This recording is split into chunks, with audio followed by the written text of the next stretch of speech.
All right, today we're tackling a classic design pattern that honestly solves a problem you've definitely run into, maybe without even realizing it. We're talking about making things work together, even when they really weren't designed to. So let's dive right in. Okay, let's kick things off with a super simple, real-world scenario that I think we can all relate to. Picture this. You've just landed in a new country, you're excited, you get to your hotel, and you pull out your laptop to charge it. And yeah, the plug doesn't fit the wall socket. We've all been there, right? It's that classic, frustrating case of incompatibility. So, what do? I mean, you're not going to rewire the hotel room, and you're definitely not buying a new laptop. Nope. You just pull out that trusty little travel adapter. It's this simple device that just sits right in the middle, acting as a translator, a bridge, making your plug fit the socket. It lets two totally incompatible systems connect, and that idea of a translator, that's going to be super important. Section 1, when your code won't connect.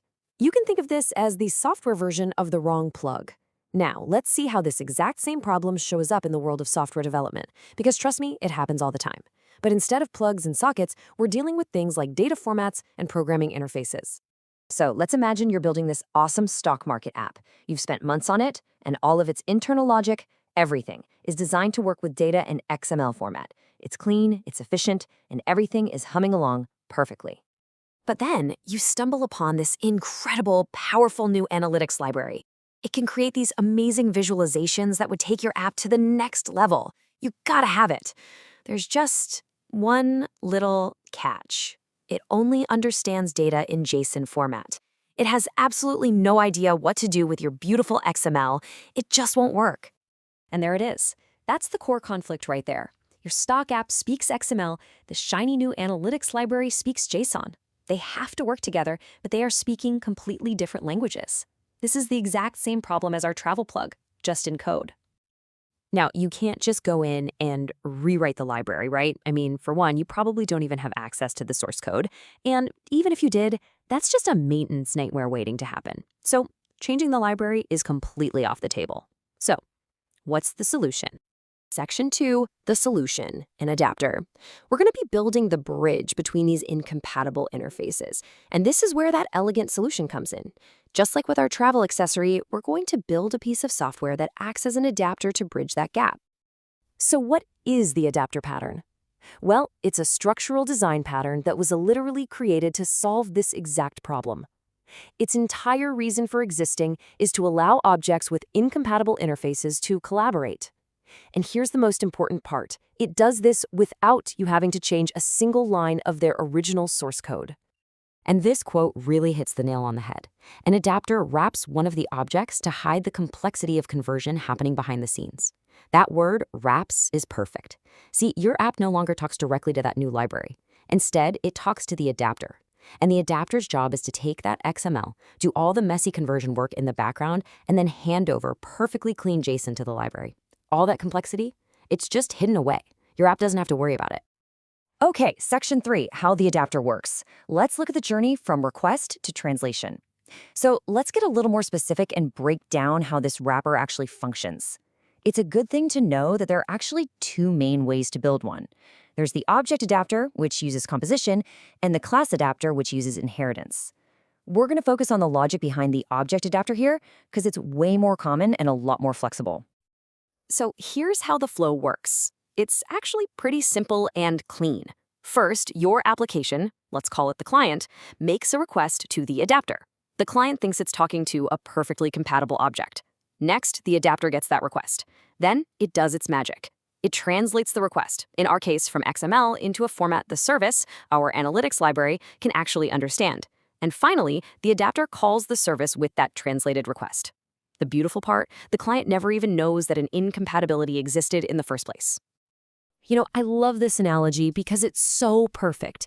It really is like trying to fit a square peg into a round hole. Your XML data is the square peg, and the library's JSON input is the round hole. You can't change the peg, and you can't change the hole. So what does the adapter do? It pretends to be a round peg. It's like a special casing that you slip over the square peg, making it fit perfectly into that round hole.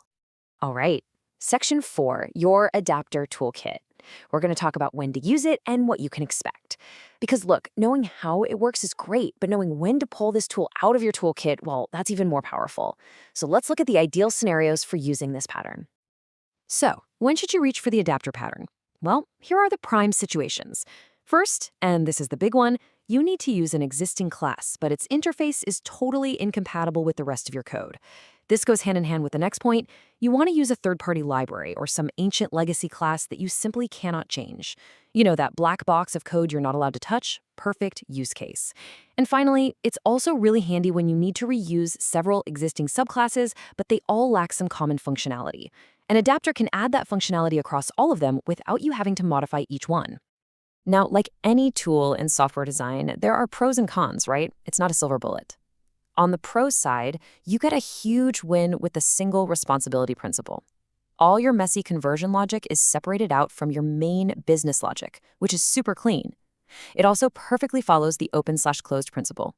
This means you can add new adapters in the future without ever breaking your existing client code. That's awesome for maintenance. But on the con side, you are increasing complexity. You have to introduce new classes and new interfaces, and sometimes you might be over-engineering it. If you do have the ability to just change the service class, well, sometimes that's just the simpler and better thing to do. So, what's the key takeaway here? After all of this, the analogies, the code examples, what's the one single idea that you should really hang on to? It's this, right here. An adapter allows objects with incompatible interfaces to collaborate. That's it. That's the whole ballgame. Its entire purpose in life is to be that bridge, that translator, that makes things work together when they shouldn't. And that makes it a truly foundational tool for building flexible, maintainable software. And really, that's the adapter pattern in a nutshell. So I'll leave you with a question to think about. Where in your world, in the projects you're working on right now, could you use a bridge? Where are those square pegs and round holes? Where are those incompatible interfaces just sitting there waiting for a clever bridge like this to connect them? It's definitely something to think about.